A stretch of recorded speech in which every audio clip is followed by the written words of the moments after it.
Suddenly he feels wonderful. And he doesn't even know he's dead.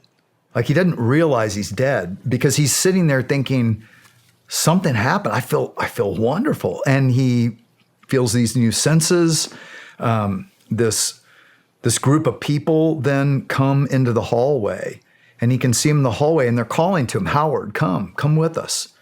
And he said, I'm sick. I need a surgeon. You know, that's what he's been waiting for. And they said, oh, we know all about you. Come with us. Don't you want us to help you? We're going to help you. Come on, we've been waiting a long time. Come with us. Okay, so time out. I like to point out that not every near-death experience is as deep as others, like meaning all the elements. So some just, there's an out-of-body experience and they're back in. Okay. Those can be interpreted in a million ways, right? A million worldviews can wrap around that. If Howard had at this point come back to his body and been resuscitated, his interpretation probably would have been, hey, it's all good. Atheists go to heaven. It feels great. It's nice people. Everything's good. But that's not what happened. So he starts to follow these people. And again, time and even distance, it doesn't work the same on the other side, which I don't fully understand that, except that by analogy, think about, from here to Austin, Texas, where I live, Nashville to Austin, it's a long way, right? It's a 2-hour flight. But what if I could think it and be there? How far is it now? Yeah. Right? Mm-hmm. All of a sudden, distance doesn't mean the same thing. So on the other side, so he couldn't tell, and he follows these people, and he starts to realize they're deceiving him. They're starting to mock him. They're cursing him. They're all these, and he starts to realize this is not good. And then he realizes he's in this darkness, and it keeps getting darker, and he tries to say, hey, I want to go back. And they're like, you're not going anywhere. And they start pushing and shoving, and he's he calls it a darkness that's darker than black. And I've heard people commonly say that. Jesus called it the outer darkness, where there will be weeping and gnashing of teeth, meaning like just, it's, I don't know, I guess just horrific. And that's what he experienced. And so he finally realizes he's being deceived by these creatures that he couldn't fully see completely, because they were kind of veiled. But now it's dark and he can't see them, but he can feel them, and they start to maul him. He starts to try to fight to get away, and they're having fun. So I've had him talk to me about this 4 times, and he starts to describe it.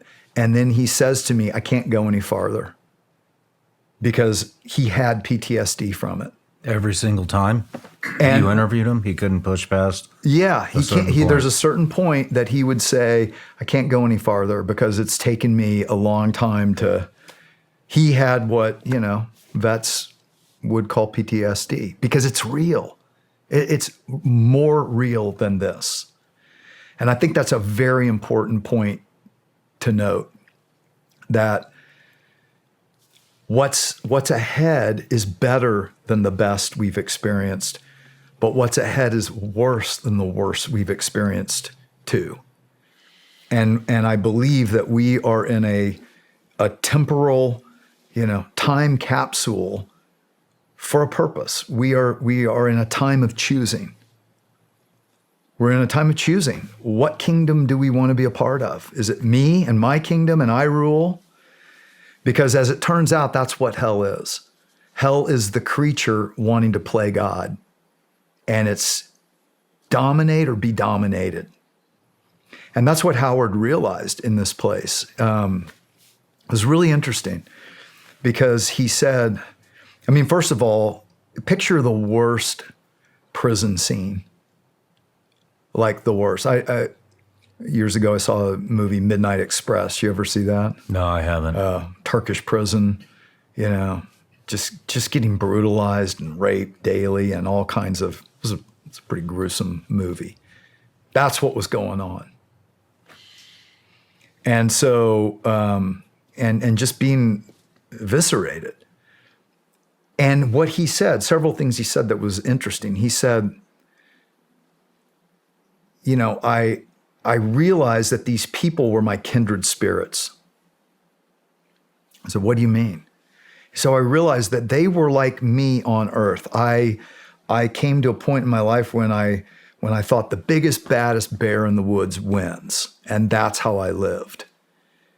And he said, I wasn't I wasn't nice to my students. I was all about me and building my monuments to myself and my ego. I cheated on my wife a lot. It was all about me. And he said, what I realized is that these people were like me on earth, but when the good was gone, it just spirals down worse and worse. So he's in this place, and this is really fascinating. He hears, he said, in his solar plex, because he still was himself. And he said he heard, pray to God. And his first thought is, I don't believe in God. And he feels it again, pray to God. And he's like, he's fighting. And this is a very important thing, Sean, because the ego can imprison us. Our egos can absolutely imprison us. And here he is literally in a hellish place, experiencing the worst things you can imagine. And he's hearing this pray to God, but he's fighting it. And finally, the third time, he's like, I don't even know what to pray. And he starts just saying this, like, God bless America and thy country 'tis of thee. And, he's just piecing things together and he's saying these things. But when he says the name of God, they become more angry and are threatening him even more. But he also noticed backing off. So he keeps doing it because it's working. And then he ends up just alone there. And he said, for how long, I don't know. He said, time doesn't work the same. It could have been decades. But he was just thinking about his life. And he was thinking about, how, again, on the other side, truth is truth. There's no hiding. And he's like, this is who I become. This is what I deserve.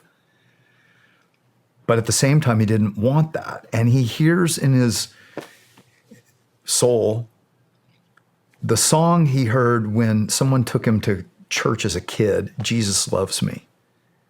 And he couldn't remember anymore except Jesus loves me. And he had this thought, and he now thinks God was even in that trying to reach him. In this battle he's having in his own spirit, even then. And he finally gets to the end of himself.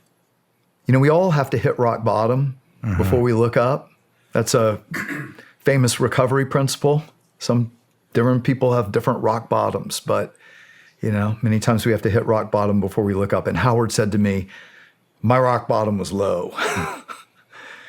And he cries out, he thinks to himself, even if Jesus does exist, why would he care about me? I've been so horrible. But in desperation, he just cried out, Jesus, save me. And he said, into this darkness, he sees a speck of light coming, getting brighter and brighter and brighter, till again, he described as brighter than the sun, but he could look at it, and it was mesmerizing, and arms reach out, pick him up, take him out of there. And he's then standing before these angels being held by Jesus, and he gives them a life review. Now, I want to fast forward for a second because the story sounds so like, you got to be making this up. But after this near-death experience, this Howard, this atheist, tenured college professor, once you have tenure, you don't leave that. Mm-hmm. You can't be fired. It's the most secure thing you could have. 2 years after his near-death experience, he leaves his tenured college professorship to become a Christian pastor. His wife divorces him because she's still an atheist and thinks he's crazy. How do you explain that?